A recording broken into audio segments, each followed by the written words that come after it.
Hey, Bob's Containers. So for assembly, these are your 240 pieces. You can see here, the opening is about 12 feet wide.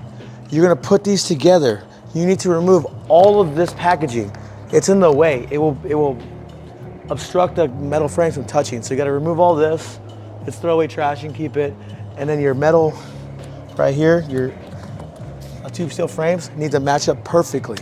Once they match up perfectly, you're gonna run a solid bead weld, right, all the way up and down. So the steel gets hot, so the welder's gonna have to do a 3-inch stitch, skip a 3-inch stitch, and come back and fill it in. You're gonna do that from the inside. So I told Fred, welding blankets down, welding blankets all around. Be very careful, take your time. You're gonna weld it like that. So it's very important the top gets a solid bead weld. Then on the bottom, you can stitch it. I don't recommend it. If you're not gonna move it, just weld the whole thing. So that's the welding portion. I'll go inside and explain the trim portion. But yeah, these need to be removed. Put them together.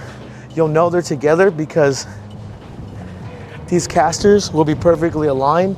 If you have a binder chain, you can crank them together. It's very important that the ground's flat and they're together, and put the binder chain to hold them tight.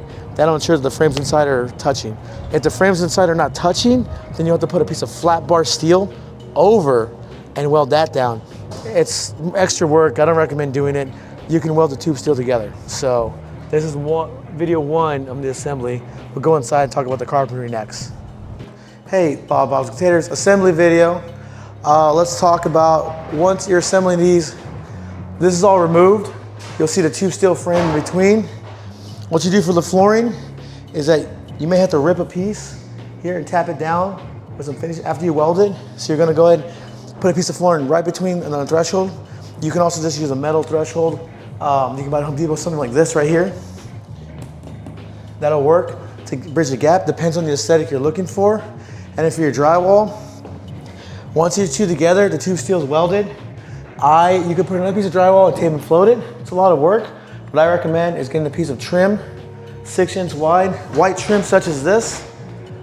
They sell at Home Depot 6-inch wide. That'll cover the gap. You put a piece of foam board for insulation. That'll handle any condensation. And then a 6-inch piece of trim or 5-inch will cover that gap. It's in a nice clean look. So quick assembly video, a 2-day job here for 1 to 2 people depending on their skill. I'm trying to make it simple, no brainer here at Bob's Containers.